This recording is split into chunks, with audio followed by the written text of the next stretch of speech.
Hey guys, what's up? Russ here with day 138 of my video a day series. Today I'll be doing a spoiler-free review on Resident Evil 8. I just recently finished the game and it is incredible. I honestly didn't think I would like it that much at first. I skipped Resident Evil 7 because I wasn't a fan of Resident Evil going from the third person to a first person type game. I just thought it was going to be like a weird first person shooter, and honestly just didn't think it was going to be good at all, because I'm an old school Resident Evil fan. I've been playing since the beginning on the PlayStation and the original trilogy and the tank controls. I love that. I still love that, and I still miss that in today's Resident Evil games. So I thought Resident Evil Village was just going to be more of the same, and I was going to skip that too. But I watched about an hour of the gameplay footage on it, and the way it played and looked, it just sort of reminded me of Resident Evil 4, and I just kind of dug the feel of it, the way it looked. So I decided to give it a shot and check it out, and I'm super glad I did because it was an amazing game. And I think I'm going to have to go back and pick up Resident Evil 7 and play through that now. There was a recap of RE7 at the start of this game, so you don't have to have played that to enjoy this one. If you skipped RE7 too, you can still play this one and not be lost and know what's going on. Alright, let's start off with the graphics. The graphics in this game were absolutely incredible in certain points, but near the starting area there was like some weird, just kind of pixelated looking graphics. I don't know what was going on with that, but I'm sure that's something they'll patch out later. Other than that, solid graphics, even on PlayStation 4. Can't wait to eventually get a hold of a PlayStation 5 and check it out on there. Alright, now let's go to the controls.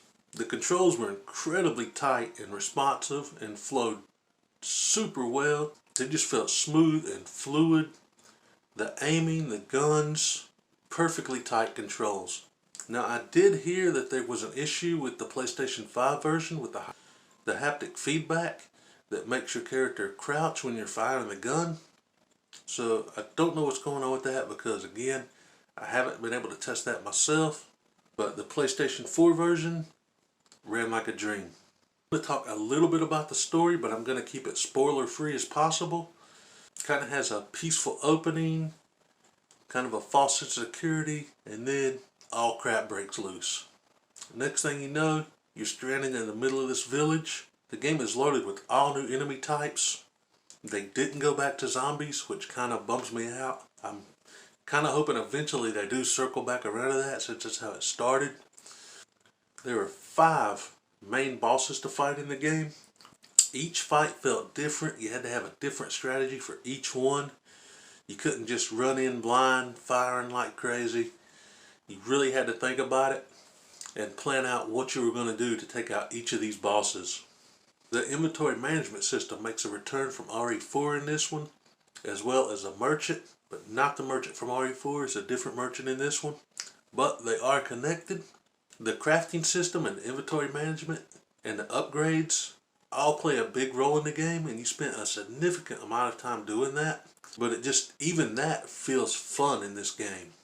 You find all these collectibles through the world, sell stuff to the merchant, get the in-game currency. No microtransactions. Capcom did that right. I was worried they were going to do that when I heard there was going to be a merchant in the game.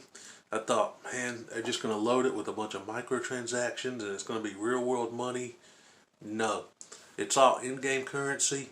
You don't have to spend an extra dime on the game after you buy it. And thankfully, at the end of the game, once you do finish it and you start a new playthrough, you get to keep all those upgrades, and the currency rolls over into your next playthrough.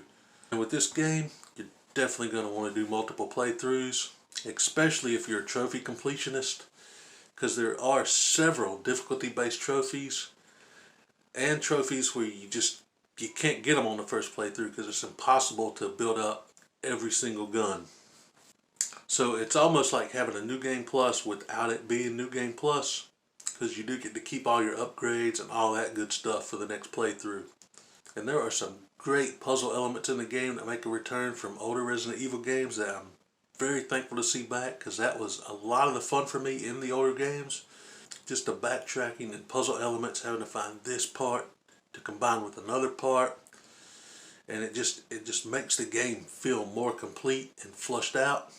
In some ways, this didn't feel like a Resident Evil game at all, but in other ways it did. Now, the original Resident Evil 2 is probably still my all-time favorite game in the entire series.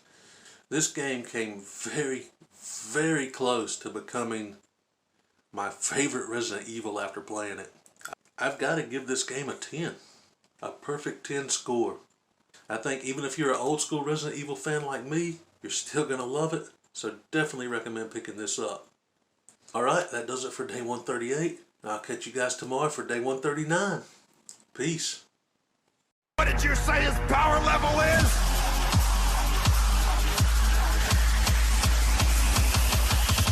It's over 9,000!